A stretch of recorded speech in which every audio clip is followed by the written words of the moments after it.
প্রথমেই আমাদের Tony lip নামে এক বাউন্সারকে দেখানো হয়। বাউন্সার বলতে তাদেরকে বোঝানো হয় যারা ক্লাবে গার্ডের কাজ করে, অর্থাৎ কোনো অবাঞ্ছিত লোক প্রবেশ অথবা কোনো গন্ডগোল সৃষ্টি হলে এই বাউন্সারই সেটাকে ঠেকায়। টনি লিপ যেই ক্লাবে কাজ করত সেই ক্লাবের নতুন কমিটির গঠনের কারণে তার জব কিছু মাসের জন্য চলে গেছে। টনির বাড়ি দুটো কালো লোক কাজ করতে আসে, যাদেরকে টনির বউ একটা গ্লাস করে কিছু খেতে দেয়। টনির এই সব কিছু দেখে একদমই ভালো লাগে না, কারণ সেও কালো মানুষের প্রতি মনে ঘৃণা রাখে। এর ফলে কালো মানুষ দুটো চলে গেলে টনি সেই গ্লাস দুটো ডাস্টবিনে ফেলে দেয়। পরের দিন টনির কাছে একটা কল আসে, আর তাকে কলে বলা হয় ডন শার্লি নামে একজন ব্যক্তির ড্রাইভারের প্রয়োজন, আর তার যদি চাকরির দরকার হয় তবে তাকে ইন্টারভিউর জন্য আসতে হবে। টনি যখন ইন্টারভিউর জন্য যায়, সে দেখে ডন শার্লি একজন কালো মানুষ, আর যে কিনা খুব বড় লোক হয়। সে তাকে দেখে খুব অবাক হয়ে যায়, কারণ এই সময় কোনো কালো মানুষই এত বড় লোক হয় না। ডন শার্লি তাকে বলে, আমি একজন পিয়ানিস্ট, আমার 8 সপ্তাহ ধরে প্রোগ্রাম আছে, যার কারণে আমায় মিড ওয়েস্ট থেকে ডিপ সাউথে যেতে হবে, আর যার কারণে আমার একজন ড্রাইভারের দরকার। আমি তোমার সম্বন্ধে অনেক শুনেছি, তুমি যে কোনো পরিস্থিতি সহজেই হ্যান্ডেল করতে পারো। আমি তোমায় সপ্তাহে $100 দিতে পারি, তার সাথে খাওয়া দাওয়া ফ্রি হবে। সপ্তাহে $100 অনেক বেশি টাকা হয়। যখন শার্লি বলে আমার ড্রাইভারকে আমার কাপড় থেকে শুরু করে জুতো সব পরিষ্কার করতে হবে, তখন টনি দাঁড়িয়ে পড়ে, বলে আমি শুধু কার ড্রাইভ করতে পারবো, আর এই বলে সে সেখান থেকে চলে আসে। পরের দিন সকালে টনির কাছে শার্লির একটা কল আসে। শার্লি টনিকে বলে, আমি তোমার শর্ত মেনে নিয়েছি, তুমি শুধু কার ড্রাইভ করবে। আসলে টনি ড্রাইভও করতে চায় না, কারণ শার্লি একজন কালো মানুষ, কিন্তু তার টাকার দরকার, তাই তাকে বাধ্য হয়ে এই কাজটা করতে হয়। টনি এখন শার্লিকে নিতে যায়, যেখানে শার্লির অ্যাসিস্ট্যান্ট টনিকে একটা বই দেয় যার নাম গ্রিন বুক, আর এই বইয়ে সেই সমস্ত হোটেল এবং রেস্টুরেন্টের নাম্বার থাকে যেসব হোটেলে কালো চামড়ার মানুষ আশ্রয় নিতে পারবে। আসলে এই সময় কালো চামড়ার মানুষ সব রেস্টুরেন্ট এবং হোটেলে আশ্রয় নিতে পারে না। এখন শার্লি যাওয়ার জন্য রেডি থাকে, কিন্তু টনি শার্লির ব্যাগপত্র গাড়িতে ওঠায় না, কারণ সে শুধু ড্রাইভারের কাজ করবে। এই সব দেখে শার্লির এক কর্মচারী এসে ব্যাগপত্র গাড়িতে উঠিয়ে দেয়। এরপর তাদের যাত্রা শুরু হয়ে যায়। যাত্রার শুরুতেই এদের মধ্যে ভালো মেল খায় না। টনি গাড়িতে খাবার খায়, সিগারেট খায়। শার্লি তাকে সিগারেট খেতে মানা করে, যদিও টনি সাথে সাথে সিগারেট ফেলে না, সে কিছুক্ষণ পরে ফেলে দেয়। এরপর তারা তাদের প্রথম প্রোগ্রামে পৌঁছায়, যেখানে শার্লি টনিকে বলে, ভেতরে অনেক বড় বড় লোক আছে, তোমায় ভালো ব্যবহার করতে হবে, তোমায় তোমার ভাষা ঠিক করতে হবে। আসলে টনির ভাষা খুব রাফ হয়। টনি বলে, এর চেয়ে ভালো আমি বাইরেই থাকবো। শার্লি বলে, তাই থাকো। শার্লি, যে কিনা সবসময় নিজেকে ভুল থেকে বাঁচিয়ে রাখে, যে সবসময় ঠিক থাকে। অন্যদিকে টনি, যার ভাষা, ব্যবহার, আচরণ কোনোটাই ঠিক নয় এবং ঠিক করার কোনো ইচ্ছেও নেই। এইরকম করে এদের মধ্যে এক বড় পার্থক্য তৈরি হয়ে গেছে। এরপর শার্লি প্রোগ্রাম চালু হলে শার্লি তার আসল ট্যালেন্ট দেখায়।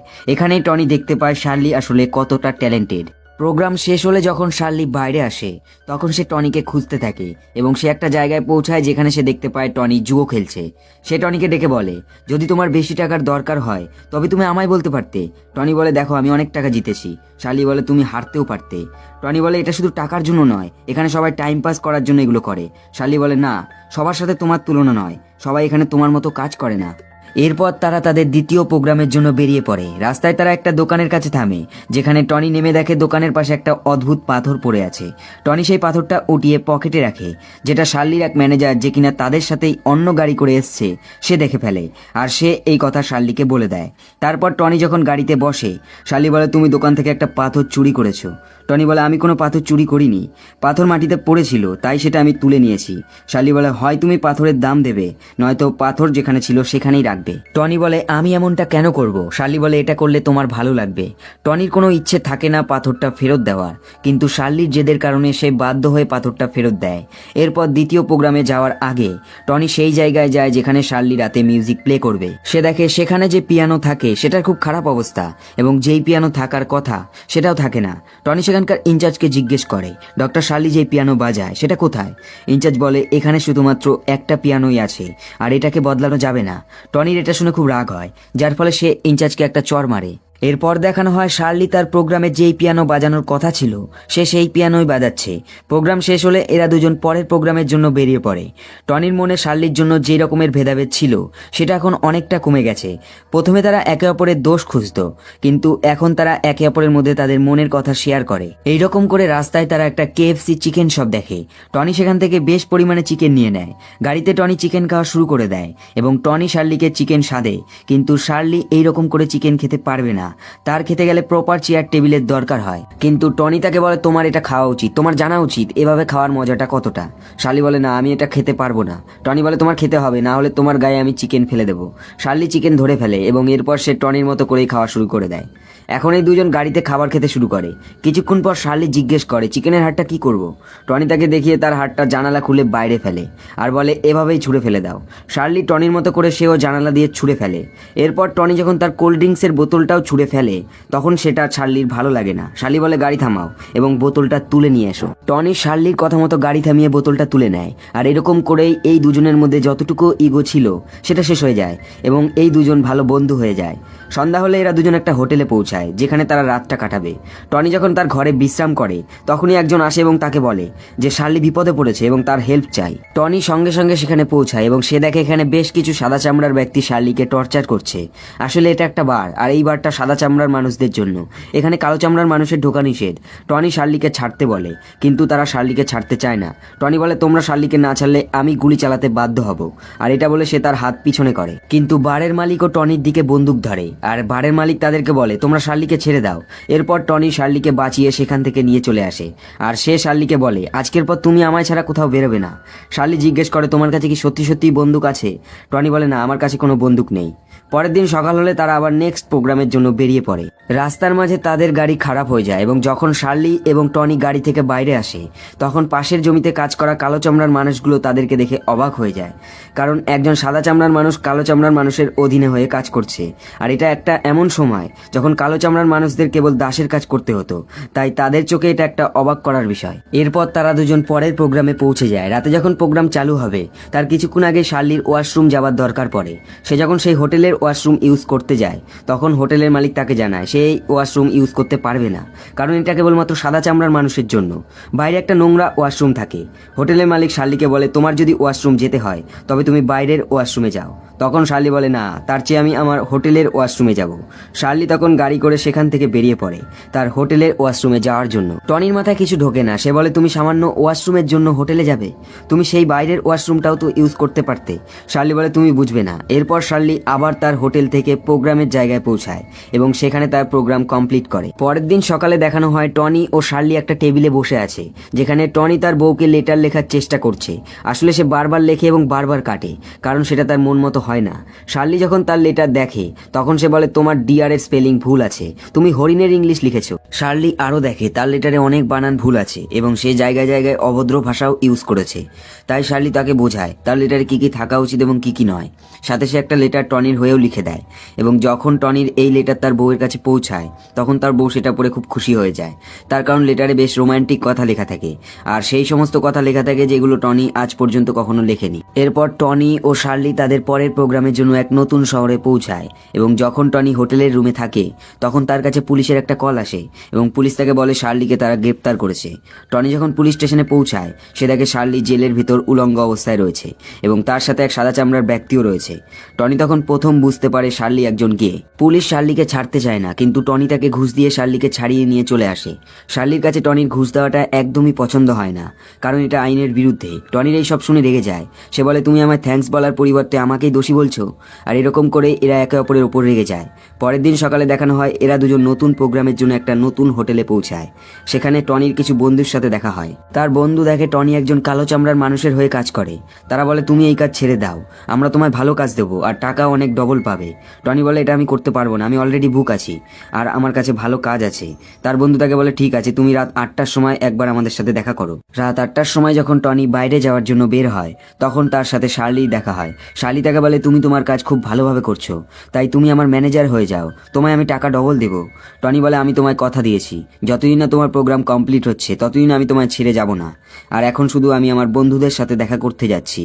টনি যখন যেতে থাকে তখন শার্লি তাকে তার রাতের আচরণের জন্য ক্ষমা চায় এবং তাকে হেল্প করার জন্য থ্যাঙ্কস বলে। এখন এই দুজনের বন্ধুত্ব আগের থেকেও আরো বেশি ভালো হয়ে গেছে। এখন এই দুজনের মধ্যে একে অপরের সম্মানও আরো বেড়ে গেছে। এই দুজন এখানে প্রোগ্রাম শেষ করে তারা তাদের পরের প্রোগ্রামের জন্য বেরিয়ে পড়ে। রাস্তায় তখন বৃষ্টি হতে থাকে আর এই কারণে তারা রাস্তা ভুল করে ফেলে এবং তখন সেখানকার এক পুলিশ তাদেরকে আটকায়। পুলিশটা দেখে একজন সাদা চামড়ার মানুষ একজন কালো চামড়ার মানুষের হয়ে কাজ করছে আর এই সব কিছু পুলিশের ভালো লাগে না। পুলিশটা বলে এই শহরে কোনো কালো চামড়ার মানুষ সন্ধ্যার পরে গাড়ি করে ঘুরতে পারে না, তাই তাকে বের করো। টনি তাকে বলে না, কিন্তু তবুও তারা শার্লিকে বের করে। পুলিশ টনির নাম জিজ্ঞেস করে। সে বলে আমার নাম টনি ভেনেলঙ্গা। এই নাম শুনে পুলিশটা বলে এটা কেমন নাম, মনে হয় তুমি অর্ধেক নিগ্রো, আর এই কারণেই তুমি একজন কালো মানুষের হয়ে গাড়ি চালাচ্ছ। টনির এটা শুনে রাগ হয়, যার ফলে সে তাকে একটা ঘুষি মারে, আর এই কারণেই পুলিশটা তাদেরকে অ্যারেস্ট করে নেয়। শার্লি জেলের ভেতর থেকে পুলিশকে বলে আমি একটা উকিলকে কল করতে চাই, আর এটা আমার অধিকার। এই কথা শুনে পুলিশগুলো উপহাস করে। আসলে এটা একটা এমন সময় যখন কালো মানুষদের কেউ হেল্প করতো না, তাই তারা উকিলের কথা শুনে হাসাহাসি করে, কিন্তু পুলিশগুলো তাকে একটা কল করতে দেয়। শার্লি ফোনে কথা বলার কিছুক্ষণের মধ্যেই পুলিশের কাছে একটা কল আসে, আর এই কলটা হলো গভর্নরের। গভর্নর তাদেরকে জানায় তারা যেন শার্লিকে ও তার বন্ধুকে এখনই ছেড়ে দেয়। গভর্নরের অর্ডার অনুযায়ী পুলিশগুলো তাদেরকে ছেড়ে দিতে বাধ্য হয়। এরপর শার্লি টনিকে বলে তোমার পুলিশগুলোর ওপর হাত উঠানো উচিত হয়নি। টনি বলে সে আমাদের বৃষ্টিতে বাইরে দাঁড় করিয়েছিল, তাই আমি হাত তুলেছি।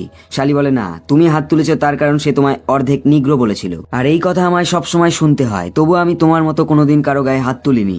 টনি বলে তুমি অনেক বড় লোক, কিন্তু আমি গরিব, আমি রাস্তায় বড় হয়েছি, আমার জীবন তোমার থেকে অনেক বেশি কালো, আর তুমি জানো না কালো মানুষের আচার আচরণ কেমন হয়।